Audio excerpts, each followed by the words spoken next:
Hare Krishna, Hare Krishna, Krishna Krishna, Hare Hare, Hare Rama, Hare Rama, Rama Rama, Hare Hare.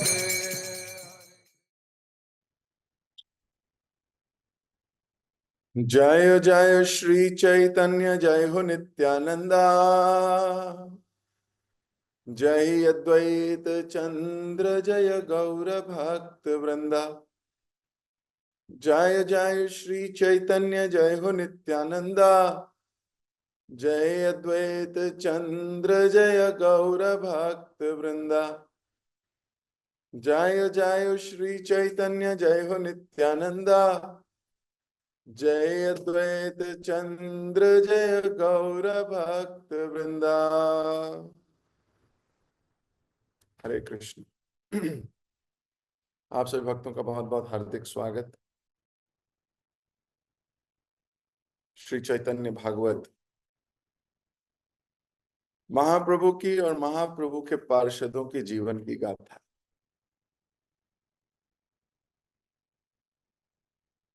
किस प्रकार महाप्रभु के भक्त महाप्रभु के साथ मिलकर कृष्ण भक्ति का दिव्य आनंद ले रहे हैं। कभी रो रहे हैं, कभी हंस रहे हैं, कभी डांस कर रहे हैं तो कभी बेहोश हो रहे हैं। इस आनंद की कोई सीमा नहीं है। सोचिए, रोने में भी आनंद है। इस आनंद की कोई सीमा नहीं है और इस आनंद को लिपिबद्ध भी नहीं किया जा सकता। जो स्वाद आ रहा है उस स्वाद का व्याख्यान किया नहीं जा सकता, उसको तो सिर्फ फील किया जा सकता है। कुछ कैरेक्टरिस्टिक दिखाए जा सकते हैं जो कि स्वतः हो रहे होंगे। कुछ चीजें स्वतः होती हैं अपने आप।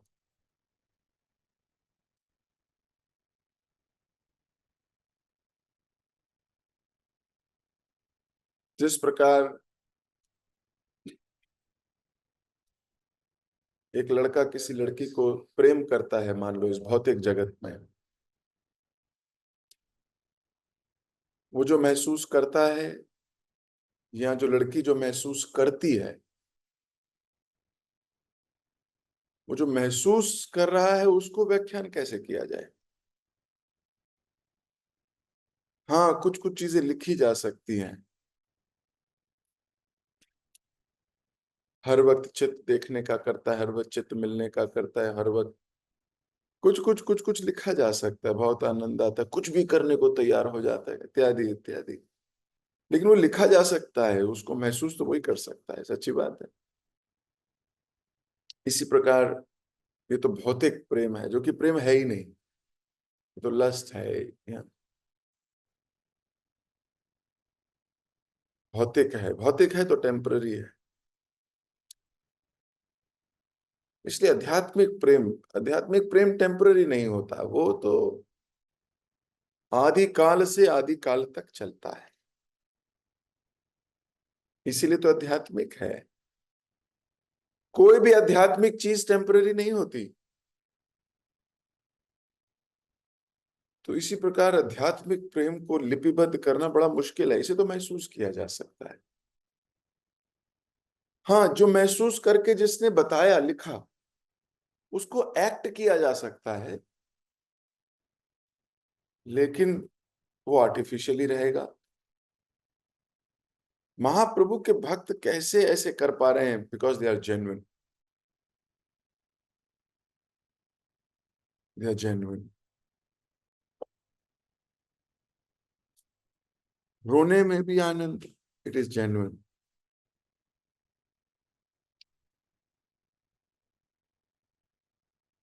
कल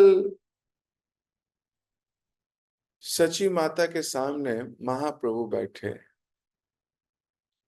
और सची माता निमाई को कुछ कह रही थी, बोल रही थी, निमाई मुझे छोड़ के मत जा, तेरे को देख के ही तो हम सब जी रहे हैं।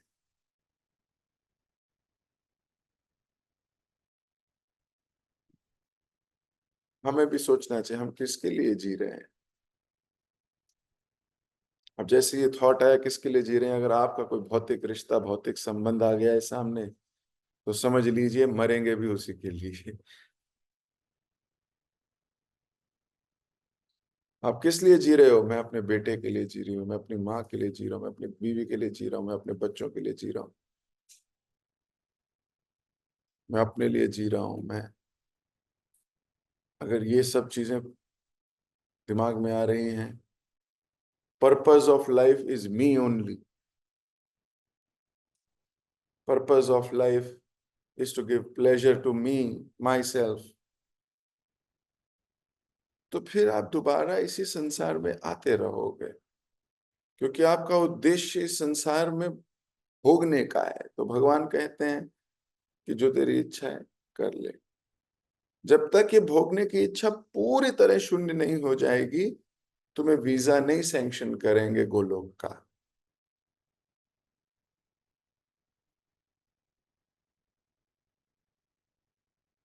बार बार फिर वो इस संसार में जन्म लेता है। क्यों? क्योंकि उसके जीवन का पर्पस वो ही है। तो तुम्हारे जीवन का पर्पस अगर तुम ही हो, तो तुम आते रहोगे बार बार यहाँ। लेकिन अगर आपके जीवन का पर्पस है कृष्ण, आपके जीवन के पर्पस है भगवत प्रेम, आपके जीवन का पर्पस अगर वो है, तो फिर अंत में उसी पर्पस पे जाके मिलोगे ना, वहीं जाओगे। You will attain your purpose.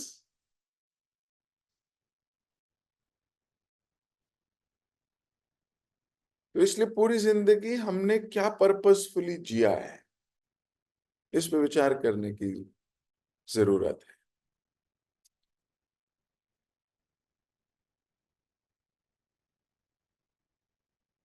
अगर कृष्ण हमारे पर्पस नहीं है, बोलने में नहीं,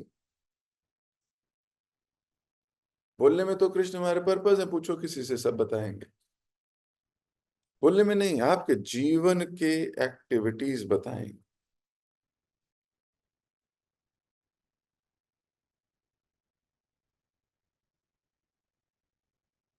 अगर किसी को कृष्ण को प्राप्त करना है, वो कुछ भी करेगा फिर, अपने अहंकार को, अपने अहम को, अपने अनर्थों को, अपने हर चीज को वो छोड़ने को रेडी हो जाएगा। क्यों? जीवन का लक्ष्य कृष्ण है। और ये बाधाएं, इसलिए तो इनका नाम अनर्थ रखा गया। अनर्थ, जिसका कोई अर्थ नहीं है। भक्ति के लिए इनका कोई अर्थ नहीं है। क्या हम भी भगवान की सेवा के लिए, भगवान की इच्छा के लिए, भगवान की, अब भगवान को इम्पर्सनल मत बना देना। पर्सनली बोले, हम तुम्हारे मुख कमल को देख देख कर ही तो जी रहे हैं, यानी कि हमारे जीवन का पर्पस तो आप ही हो। और अगर आप चले गए, तो फिर जीवन का पर्पस क्या रहा?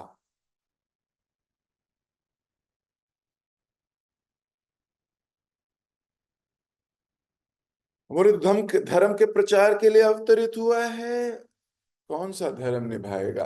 कौन से धर्म की शिक्षा देगा संसार को? सची देवी की वाणी उत्कट प्रेम से भरी थी। बिना कुछ कहे महाप्रभु सुनते रहे।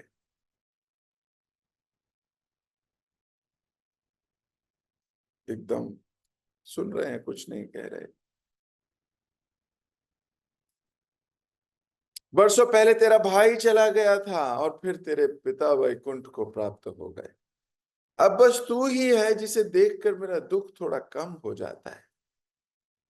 यदि तू भी चला गया, तो निश्चित ही मैं अपने प्राण त्याग दूंगी। कहा मान, घर पर रह, और जितने चाहे भक्तों के साथ कीर्तन कर। Sachi Mata is trying to negotiate.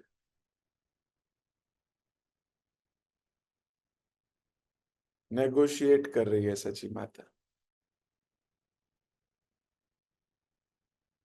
वो कह रही है कीर्तन करना है घर पे ही कर ले, मैं नहीं रोकूंगी। तुझे जिससे मिलना है उससे मिल, तुझे जिसे बुलाना है उसे बुला, जितने भक्तों के साथ करना चाहता है उतने भक्तों के साथ कीर्तन कर, और घर पे रहे। सची माता का मन उद्विग्न था। वे बोलती गईं और महाप्रभु चुपचाप सुनते गए।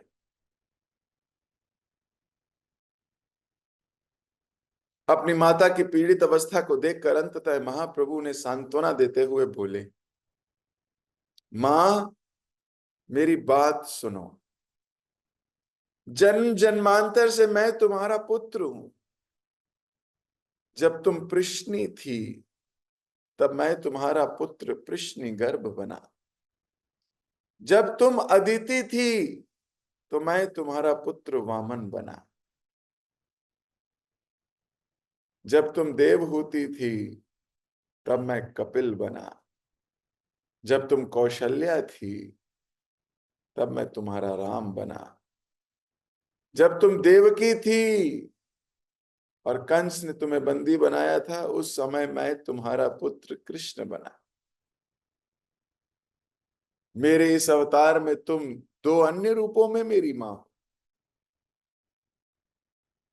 तुम श्री विग्रह रूप तथा हरिनाम रूप में मेरे अवतार की मां हो। मां, मैं सदा के लिए तुम्हारा पुत्र हूं और तुम ही मेरी माता हो।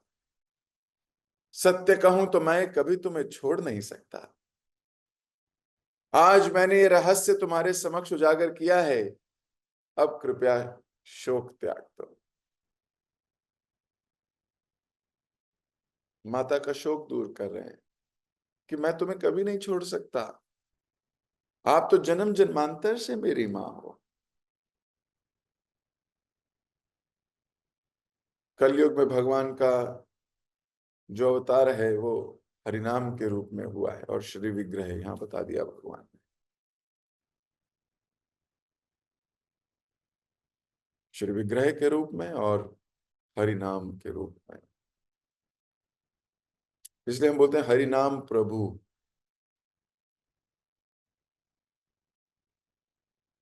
पर्सोनिफिकेशन। हरिनाम भी एक पुरुष है ना, पुरुष है, प्रभु है, भगवान है स्वयं। इस बोलते हैं हरिनाम प्रभु।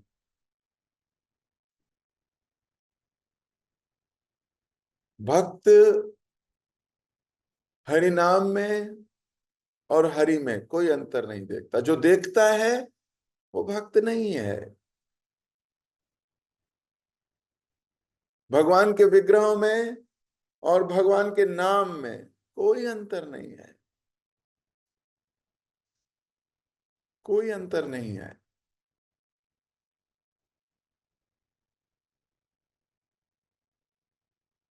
इसमें अंतर देखना भी नहीं चाहिए। ये दोनों परम परमेश्वर भगवान कृष्ण ही हैं स्वयं। विग्रहों को भगवान से अलग नहीं मानना चाहिए, और ना ही हरिनाम को भगवान से अलग मानना चाहिए। अब जितनी जितनी आपकी श्रद्धा बढ़ती जाएगी उतना उतना प्रेम बढ़ता जाएगा।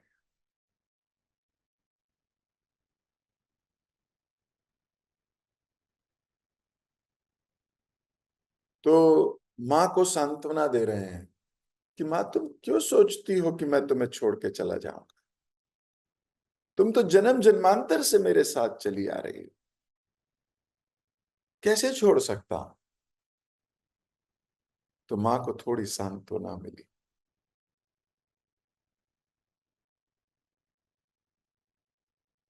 ये सुनकर सची माता का मन कुछ शांत हो गया।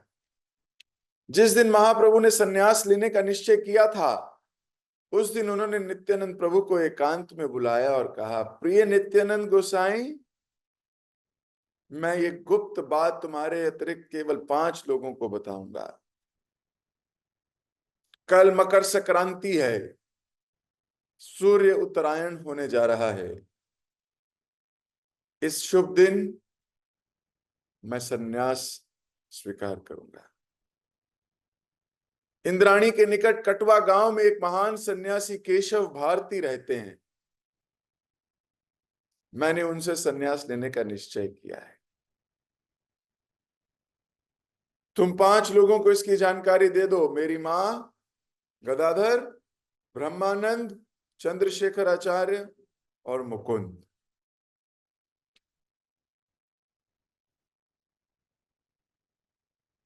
सोचिए, 5 लोगों को बताया। कोई अद्वैत आचार्य नहीं है इसमें, कोई श्रीवास भी नहीं है इसमें।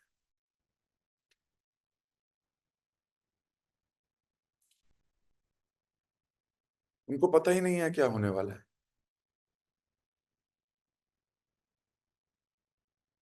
ये तो गलत किया ना महाप्रभु।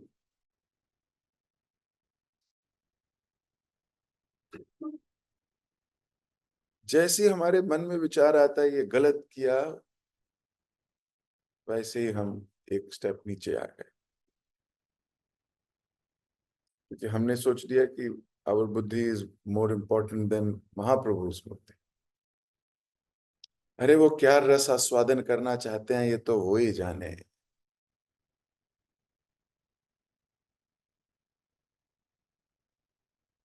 सिर्फ 5 लोगों को जानकारी देने को कहा।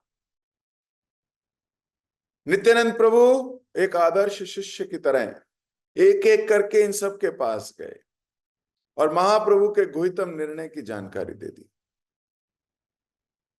महाप्रभु दिन भर अपने परिकरों के साथ कीर्तन करते रहे। उन्होंने दोपहर का भोजन लिया। संध्या होने से पहले गंगा तट पर गए। गंगा को प्रणाम करके महाप्रभु कुछ समय के लिए वहां बैठे, फिर घर लौट आए। फिर वे अपने भक्तों से घिर कर बैठ गए। उनमें से कोई नहीं जानता था कि कल क्या होने वाला है। सोचो, जिनके साथ रोज बैठते हैं उन्हें नहीं पता है, बाकी आधा गाजियाबाद जानता है।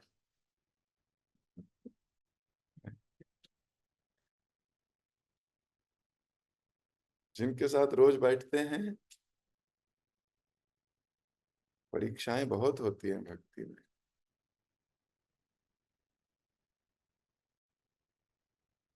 अरे अभी तो डांस किया मेरे साथ, अरे अभी तो मेरी बात हुई, अभी तो हमने नाचे गाए, प्रसाद पाया। और इन्हें नहीं पता, कितना बड़ा डिसीजन इन्हें नहीं पता।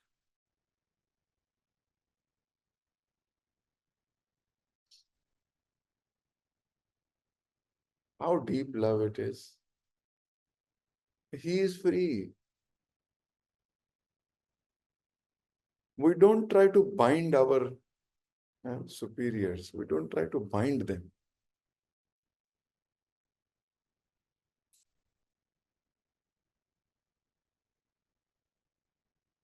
नित्यानंद प्रभु, सोचिए, नित्यानंद प्रभु भी नहीं पूछ रहे, उसको भी बता दूं? प्रभु जी उसको भी बता दिया जाए, वो उसको भी बता दें क्या? चुपचाप जो बोला गया इन 5 को बता दीजिए। फिर प्रश्न नहीं है, इन 5 को जाके बता दिया गया। That's it. और ऐसा भी नहीं है कि बाद में लोग लड़ेंगे, यार तुमने मुझे क्यों नहीं बताया। अरे मुझे तो उन्होंने जो बोला नहीं तुम्हें बताने के लिए। अच्छा तो तुम नहीं हो, वो ही है मेन। तो अच्छा ठीक है, उन्हीं से पकड़ेंगे उन्हीं। Come on, go beyond this.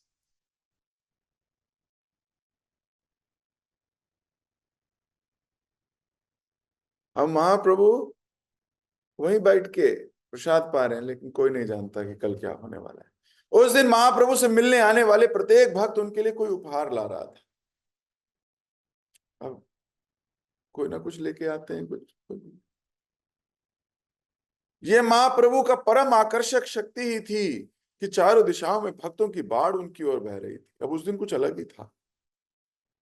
हर कोई कोई गिफ्ट लेके आ रहा है। इन्हें क्या पता ये सारे गिफ्ट छोड़ के संन्यास लेंगे। लेकिन उस दिन योजना है कोई भगवान की दिव्य, हर कोई जो आ रहा है कुछ लेके आ रहा है। प्रत्येक व्यक्ति महाप्रभु को प्रणाम करता और फिर एकाग्र चित्र से महाप्रभु के मुख कमल को निहारने लगता। कोई प्रणाम किया महाप्रभु को और फिर महाप्रभु को देखते रहते। आज की डेट में कोई ऐसा देखता रहेगा तो लोग कहेंगे पता ही नहीं क्या देख रहा है। लोगों की दूषित मानसिकता है, जबकि उनको भी यही देखना था, लेकिन क्योंकि वो खुद नहीं कर पाता, सोचता है इसको इतना प्यार कैसे आ गया, ये कैसे करता है इतना प्यार।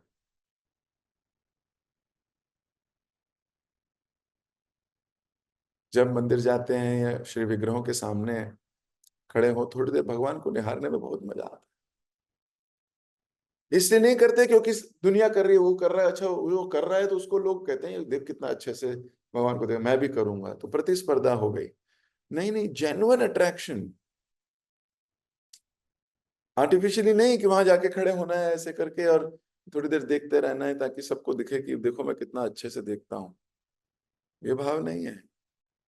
जेन्युइन है, वो बहुत जेन्युइन है, स्वाभाविक है। ऐसी भक्तों के लिए बड़ा स्वाभाविक है। उसका गुणगान होना चाहिए, सच्ची बात है, लेकिन केवल गुणगान सुनने के लिए ऐसा करना ये गलत है। जिस प्रकार एक बम्बल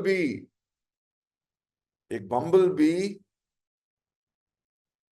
वो लकड़ी में छेद करने की ताकत रखती है, अगर अपनी एनर्जी में है पूरी लकड़ी में छेद कर देती है, लाइक अ वुड पैकर,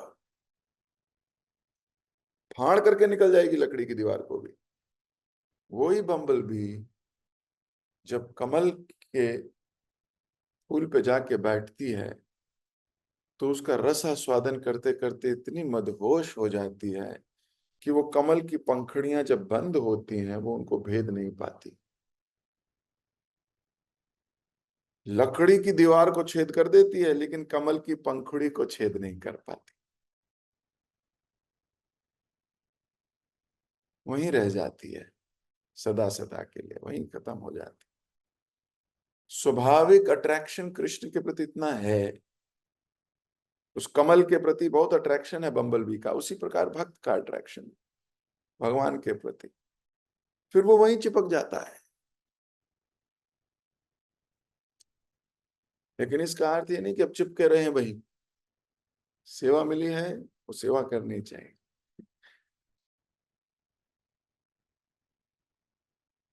हे भगवान, मैं आपसे दूर जा रहा हूं आपके पास आने के लिए।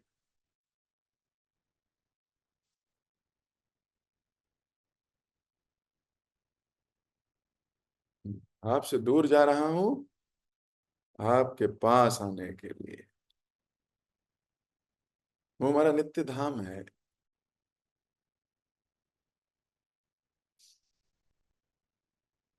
तो कृष्ण लोक, लेकिन केवल कृष्ण लोक नहीं है, वैष्णव लोक भी वही है। We belong to Golok. somehow because of our अनर्थास, अपने अनर्थों की वजह से मैं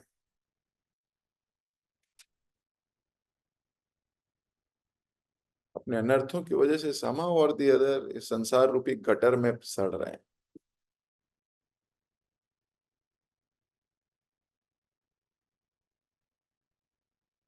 हैप्पीली सड़ रहे हैं।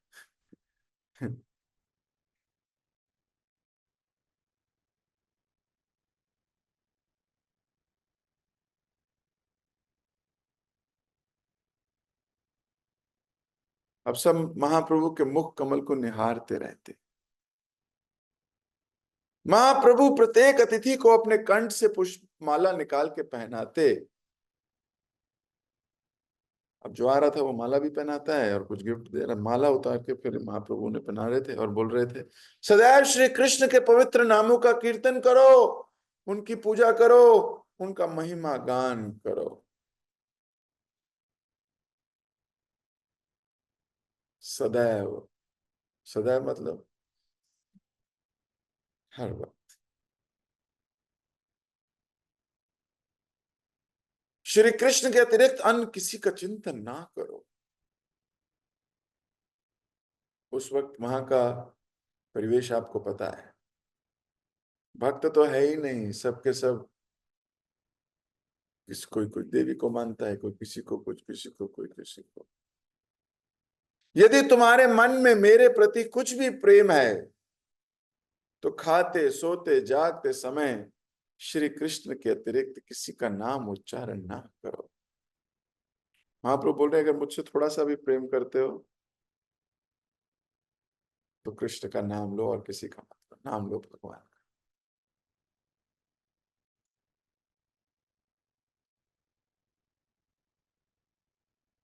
भगवान कृष्ण जब इस संसार में थे, ये बात किसी को नहीं कह पाए अर्जुन के अलावा। इतने बड़े जीवन काल में अर्जुन, उद्धव, 125 वर्ष में भगवान दो लोगों को बता पाए, मेरी मेरी भक्ति करो, मेरी पूजा करो, कल्याण इसी से होगा। बिना कृष्ण का नाम लिए कोई भगवत धाम नहीं जा सकता। अभी तो भक्त के रूप में आए, अभी सब कुछ कह सकते हैं, कह तो यही रहे हैं मेरी करो लेकिन अभी मेरी नहीं है, कृष्ण की करो। है तो ये खुद ही कृष्ण। अब बोल सकते हैं। क्यों? अभी संसार गलत नहीं लेगा। अभी संसार गलत नहीं लेगा, अपराध नहीं करेगा। नहीं तो कोई सुनेगा तो अपराध करेगा। अपने बारे में कह रहे हैं, अपने बारे में क्या, ऐसा नहीं सोचेगा कोई, क्योंकि ऐसे सोचने मात्र से अपराध हो जाएगा। तो अभी हर एक व्यक्ति को कृष्ण के प्रति समर्पित करने का योजना बना रहे हैं भगवान अभी से। स्वच्छंद भाव से कोई भी हो, ईर्ष्यालु हो कोई भी हो, से बोल रहे हैं, अगर मेरे से इतना सा भी प्रेम करते हो कृष्ण। जीवन का उद्देश्य यही है, प्रेम से टेस्ट लेना, हरि नाम में टेस्ट आए।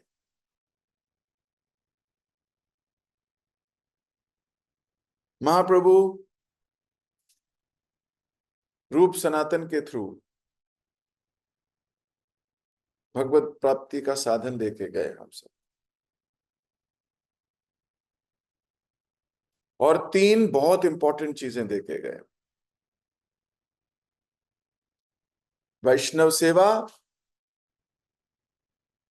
नाम रुचि, और जीव दया।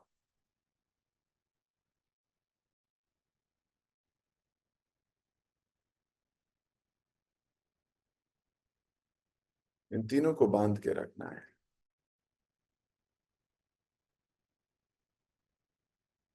तो यहां नाम रुचि के विषय में बल दे रहे हैं अभी। अभी सबका ध्यान नाम पे आकर्षित कर रहे हैं, बाकी तो बाद में रहस्य उजागर करेंगे एक एक करके। अभी क्या कर रहे हैं? सबको बोल रहे हैं, इतना सा भी प्यार करते हो मेरे को तो भगवान का नाम लो। इतना सा भी प्यार करते हो मेरे को, भगवान का नाम लो। लोगों को इस प्रकार निर्देश देकर महाप्रभु ने घर लौटने का आदेश देते। बस इतना ही सही, माला पहनाई, भगवान का नाम लो, और अब घर जाओ। जैसे ही अतिथियों का एक वर्ग जाता, दूसरा वहां पहुंच जाता। एक टोली आती थी, वो चली जाती थी, तो दूसरी आ जाती थी। महाप्रभु की कृपा प्राप्त करके लोग जाते समय हर्षित स्वर में हरि हरि का उच्चारण करते। अंत में खोल बेचा श्रीधर एक हरा कद्दू लेकर आया। अब कुछ तो लाना है ना, तो इसके पास तो कुछ और है नहीं, छत पे कद्दू लगता है, तो वो कद्दू ही लेके आया है। बड़े अमेजिंग भक्त हैं। उसे देखते ही महाप्रभु ने पूछा, श्रीधर ये कद्दू कहां से मिला तुम्हें? महाप्रभु मन ही मन सोच रहे थे, कल मैं जाने वाला हूं, परंतु मैं श्रीधर की भेंट का तिरस्कार भी नहीं कर सकता। मैं इसे आज रात ही खा लूंगा। अपने भक्त की दी हुई भेंट को कैसे भगवान अस्वीकार करें? भले ही भगवान की अपनी योजना है, लेकिन भक्तों की योजना भगवान की योजना से भी आगे है।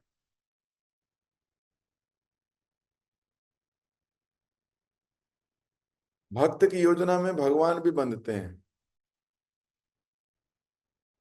भगवान की योजना नहीं चलती, भक्त की योजना चलती है। नहीं तो यशोदा मैया के हाथों बंधते। भक्त ने योजना बनाई है, बांध दूंगा आज कृष्ण को। भगवान भी रोक नहीं पा रहे, उन्हें भी बंधना पड़ा। क्यों बंधे? भक्त ने योजना है, भक्त ने बांधने के प्रयास किया है, भक्त कह रहा है बांध दूंगा। बंध गए, फिर क्या सोच रहे हैं? अब बांध तो दिया, माने अब बांध बंध दिया, अब सोच रहे हैं यार बंधना तो बड़ा मुश्किल काम होता है। आप समझ में आ रही है कितना मुश्किल काम होता है बंधना? जब खुद बंधे, फिर सोच रहे हैं और कौन बंधा हुआ है। तब दिखा नड़ कुबेर मणिग्रीव, यमला अर्जुन वृक्ष की तरह बंधे हुए हैं। भाई पहले भी देखा था उनको तो, उन्हीं के कोर्टयार्ड में तो हैं, रोज खेलते हैं उनके आसपास आजू बाजू। आज याद आई है कि अच्छा बंधे रहने से इतना मुश्किल है, चल भी नहीं पाते।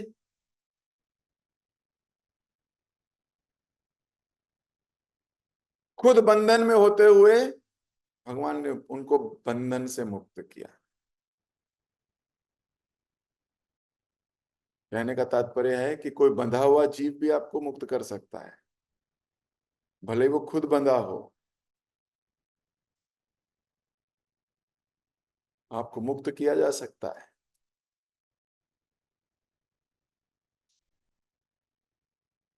इसलिए अगर हम समझ जाएं, हम पकड़ लें इस बात को, हम जी सकते हैं, हम भगवत धाम जा सकते हैं। तो किसकी योजना पूरी की? पहले यशोदा की योजना पूरी की, फिर नारद जी की योजना पूरी की। तो भगवान स्वयं भक्त की योजना पूरी करते हैं, भक्त भगवान की।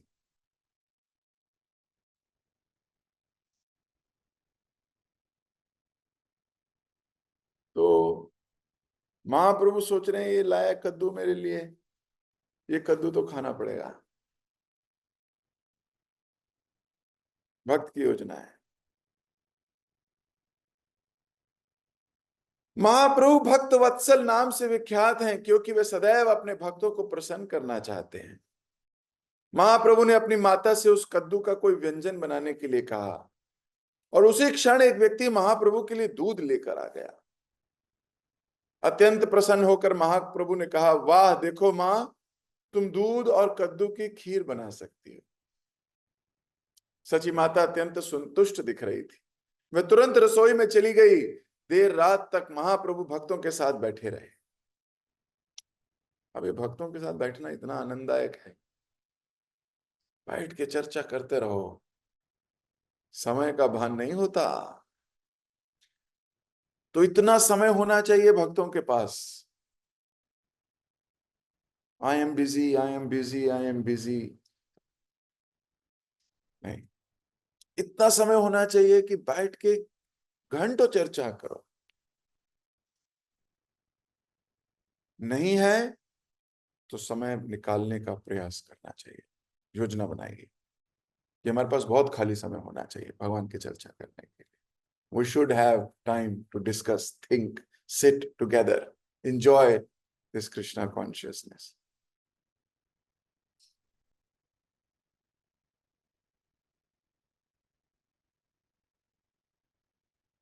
मां द्वारा बनाई खीर का स्वादन करने के बाद महाप्रभु ने अपने हाथ पैर मुंह धोए और विश्राम करने चले गए। महाप्रभु ने योग निद्रा का आह्वान किया, जिससे हरिदास ठाकुर और गदाधर पंडित उनके निकट गहरी नींद में सो गए। परंतु शची माता के लिए नींद का कोई प्रश्न नहीं था। ये जानते हुए कि अगले दिन प्रातः उनका पुत्र चला जाएगा, वे रात भर रोती रही। सूर्योदय से लगभग 2 घंटे पहले महाप्रभु उठे और प्रस्थान की तैयारी करने लगे।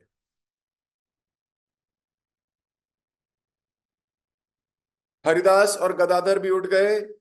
गदाधर ने कहा, महाप्रभु मैं आपके साथ आना चाहता हूं। महाप्रभु ने उत्तर दिया, मैं स्वतंत्र हूं और अकेला ही जाऊंगा, मेरे साथ कोई नहीं आएगा। मेरे कार्य ऐसे ही होते हैं, मान लो मानना है तो।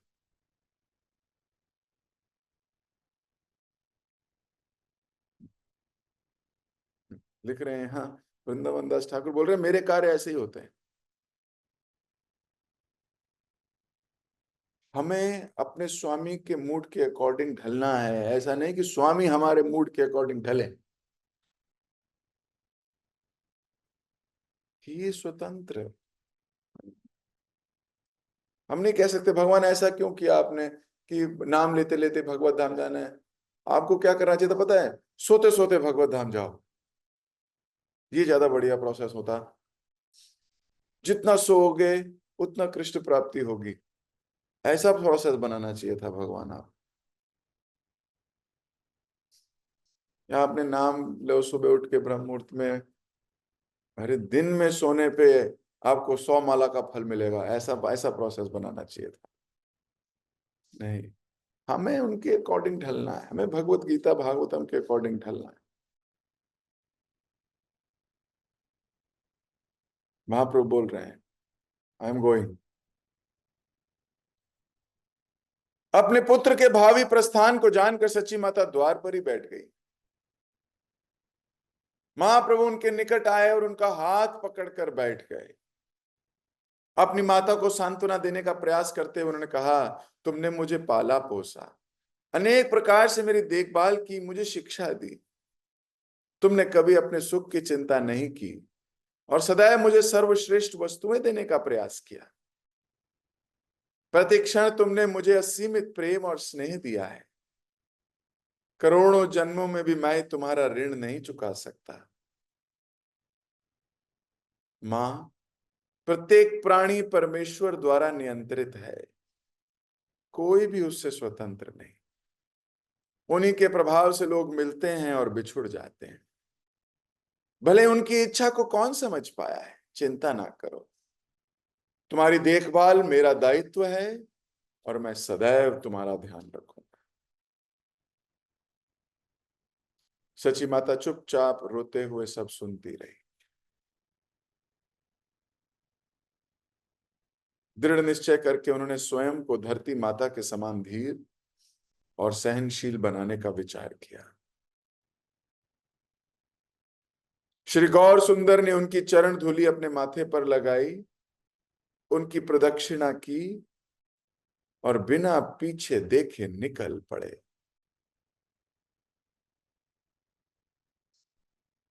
सची माता एक बुद्ध के समान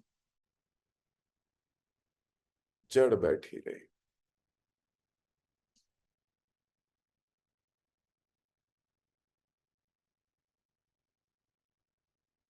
मुख से एक शब्द भी नहीं निकला। अन्य भक्तों की इसकी कोई जानकारी नहीं है।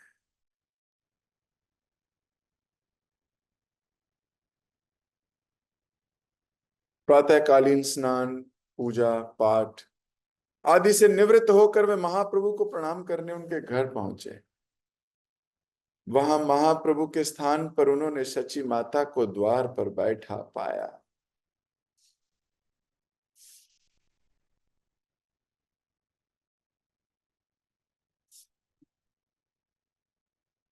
महाप्रभु चले गए, संन्यास लेने के लिए निकल पड़े घर से। पीछे मुड़ के भी नहीं देखा।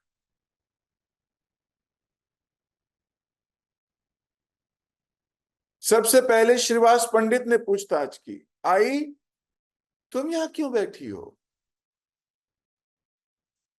लंबे समय तक सची माता चुप बैठी रही, नेत्रों से निर्बाध अश्रु बह रहे थे। अंततः जैसे तैसे वह बोली,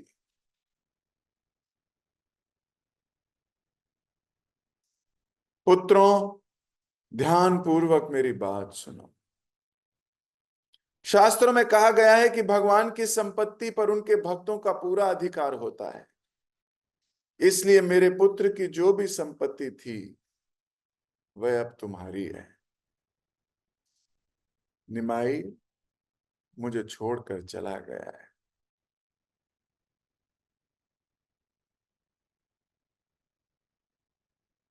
जैसे ही भक्तों को समझ आया कि महाप्रभु संन्यास लेने के लिए चले गए, उनके हृदय विदीर्ण हो गए, मूर्छित होकर धरती पर गिर पड़े। शोकपूर्ण क्रंदन करते हुए एक दूसरे को संभालने का प्रयास करने लगे। भ्रमित अवस्था में बड़बड़ा रहे थे, महाप्रभु के चंद्रमुख का दर्शन किए बिना कैसे रहूंगा? अब इस पापमय जीवन जीने का क्या अर्थ? इस विपदा पर आज आकाश क्यों टूट कर गिरता नहीं?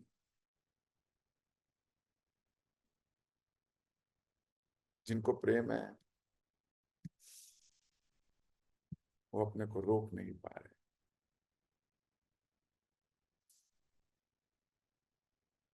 वो सोच रहे हैं कि मैं जीवित कैसे हूं ये खबर सुनने के बाद भी।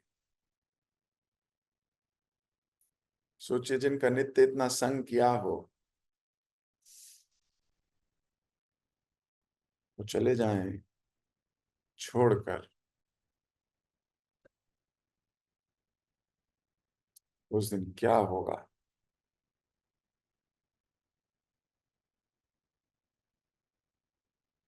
मैं इसी बात पर आज की कक्षा को विराम दे रहा हूं। ये पीड़ा को कोई नहीं सह सकता, कोई नहीं समझ सकता।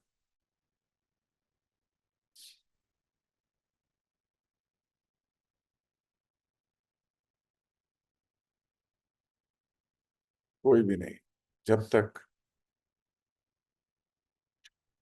इसको जिया ना जाए। जगत गुरु शिल प्रभुपाद की जय। श्री ग्रंथराज श्रीमद् भागवतम की जय। हरे कृष्ण। किसी भक्त का कोई प्रश्न, कोई टीका या कोई टिप्पणी, कोई रुक्मणी?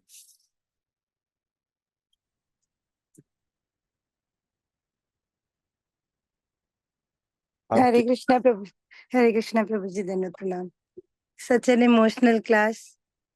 तब हम सिर्फ सुन के इतने इमोशनल हो रहे हैं दैट अपने इमोशंस को कंट्रोल नहीं कर पाए। तो ऐसा इमेजिन करके कि सच्ची माता को कैसा लग रहा होगा, बाकी भक्तों को कैसा लग रहा होगा ये सुन के कि चैतन्य महाप्रभु ने संन्यास ले लिया, कि वो बेहोश हो गए और सच्ची माता एकदम स्तब्ध बैठ गई। तो मतलब वो इमेजिन करना और उसको फील करना ही इतना हार्ट टचिंग और इतना ओवरवेलमिंग है। मुझे मेरा एक प्रश्न था, आपने बोला कि जब चैतन्य महाप्रभु जा रहे थे तो उन्होंने सिर्फ 5 भक्तों को बताया, बाकियों को नहीं बताया, और जिसमें अद्वैताचार्य भी थे और श्रीवास भी थे, जो उनके कॉन्फिडेंशियल एसोसिएट्स हैं, उनको भी नहीं बताया, सिर्फ 5 भक्तों को बताया। और फिर आपने बोला कि हमें ऐसा डाउट नहीं करना चाहिए कि बताया तो शायद उन्होंने ठीक करा, लेकिन आउट ऑफ लव, क्योंकि प्रेम तो सारी मर्यादा को तोड़ता है। एक तरफ अगर हम इंस्ट्रक्शंस फॉलो करना सुने, मतलब एक एक एक एस्पेक्ट है कि उन्होंने एक्सेप्ट करा कि चैतन्य महाप्रभु ने ऐसा बोला है, तो उन्होंने बोला तो इट इज राइट। और इसमें एक दूसरा एस्पेक्ट हो सकता है, जब हम बोलते हैं कि गोपियों ने अपने पैरों की मिट्टी भगवान को दे दी जब भगवान को ज्वर था, ताकि भगवान ठीक हो जाए, तो उन्होंने प्रेम से उस प्रोटोकॉल को तोड़ा कि भक्त अपने पैरों की धूल कैसे दे सकता है भगवान। तो अगर कोई आउट ऑफ लव अद्वैताचार्य या और श्रीवास ठाकुर या कोई और उनके इमीडिएट जो कॉन्फिडेंशियल एसोसिएट्स हैं, उनको ये भी तो लग सकता है, इनफैक्ट उन्होंने विष्णुप्रिया को भी नहीं बताया, अपनी वाइफ को भी नहीं बताया कि वो संन्यास ले रहे हैं। तो उनका बुरा मानना, क्या हम उसको इसलिए बुरा मानेंगे, मुझे नहीं बताया, मुझे इंपॉर्टेंट नहीं समझा, या वो आउट ऑफ लव भी तो हो सकता है। This is out of love that they would expect कि हमें बताएं, कि मुझे बता तो देते। मतलब इसमें I got stuck with this that I this understood. Should. देखो, प्रेम में तो सब कुछ अलाउड है। प्रेम में तो बुरा मानना भी अलाउड है।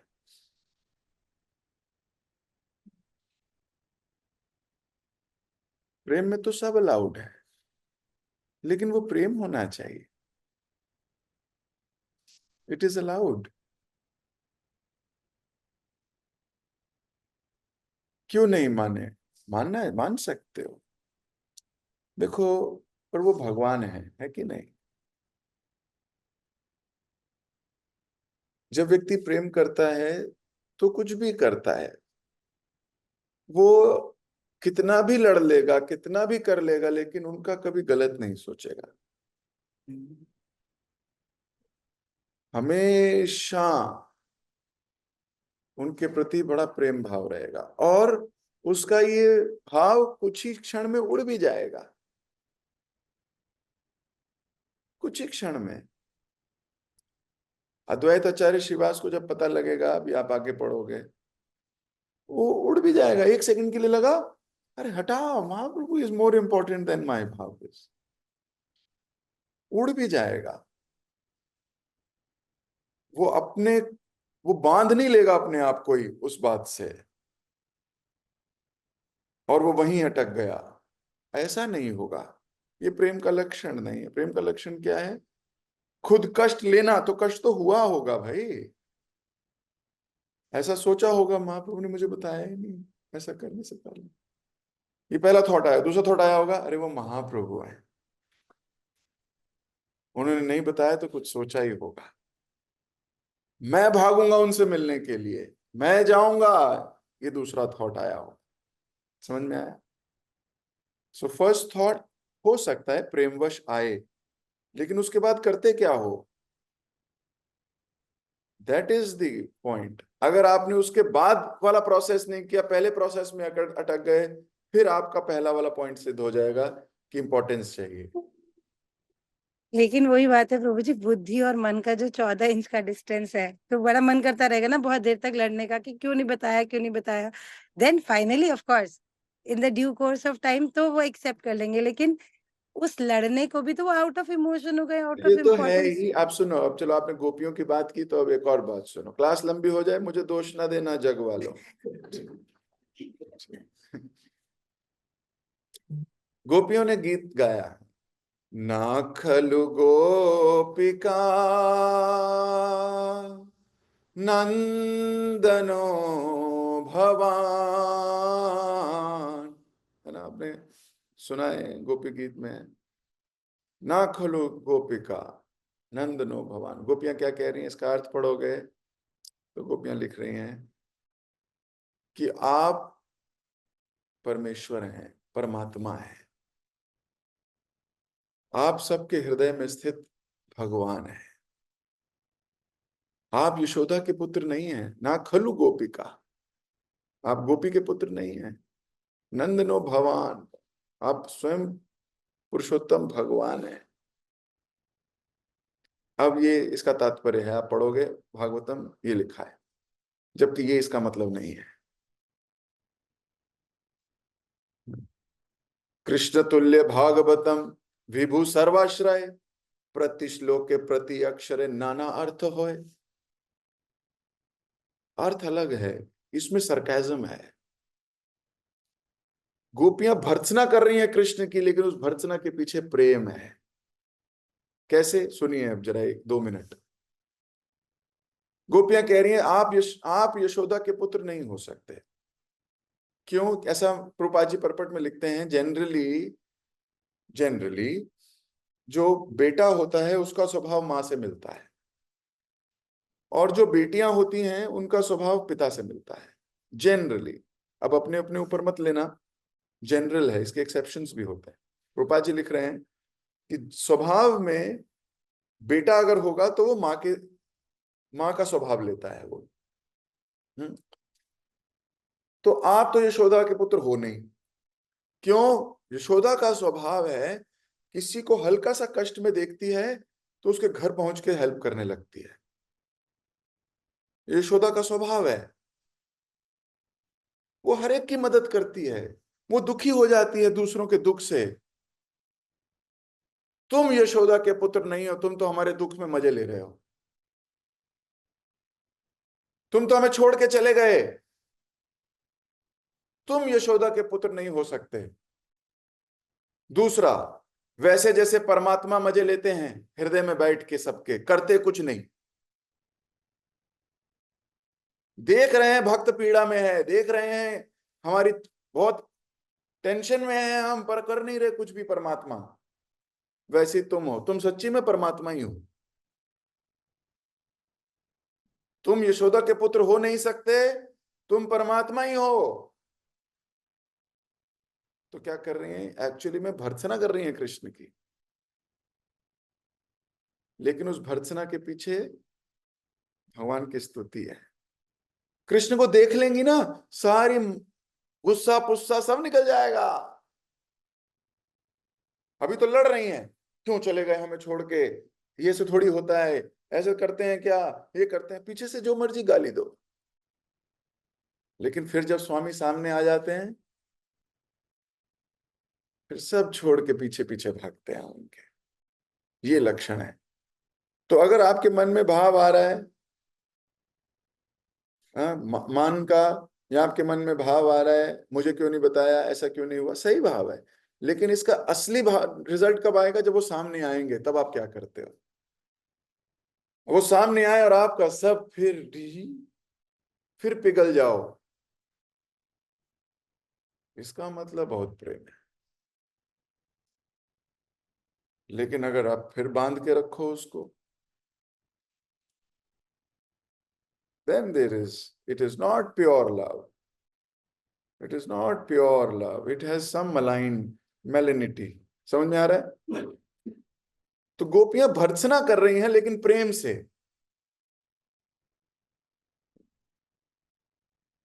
किसी दिन गोपी गीत की चर्चा करेंगे, फिर आप कहोगे प्रभु जी वो किसी दिन कब आएगा, आपके तो बहुत किसी दिन हो गए। लेकिन आप सोचो हर चीज में, अब कब होगा? जब मिलोगे ज्यादा।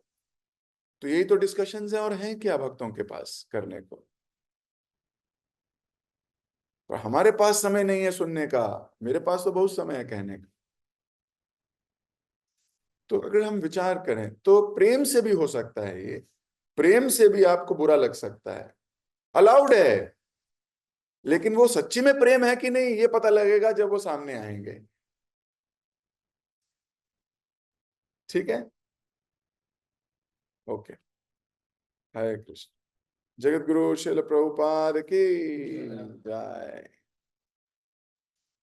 हरे कृष्णा प्रभु जी, दंडवत प्रणाम। Thank you so much Prabhu जी, बहुत ही सुंदर क्लास के लिए।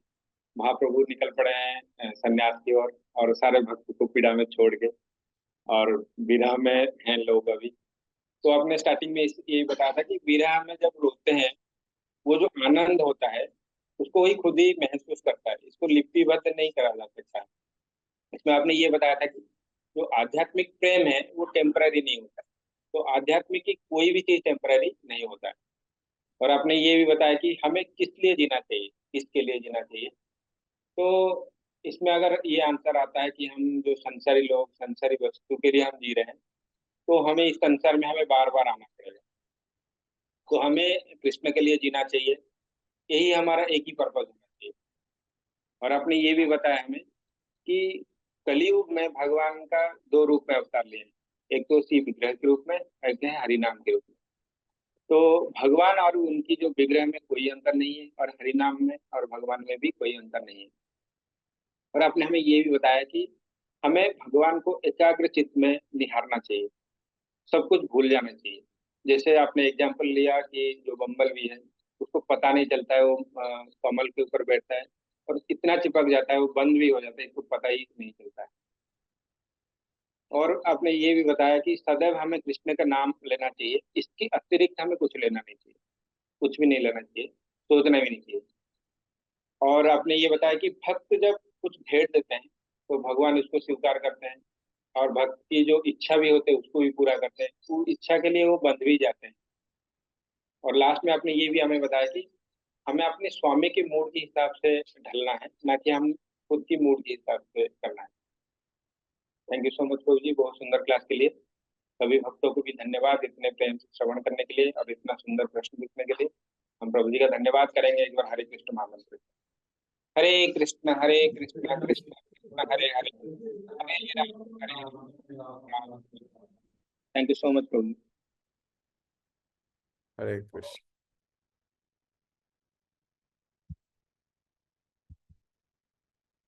हरे कृष्णा प्रभु जी, दंडवत प्रणाम। हरे हरे हरे। कृष्ण प्रभु जी, दंडवत प्रणाम। हरे कृष्ण। हरे कृष्ण प्रभु जी, दंडवत हरे प्रणाम। कृष्ण हरे कृष्णा प्रभु जी, दंडवत प्रणाम। दंडवत प्रणाम। हरे कृष्ण प्रभु जी, दंडवत प्रणाम।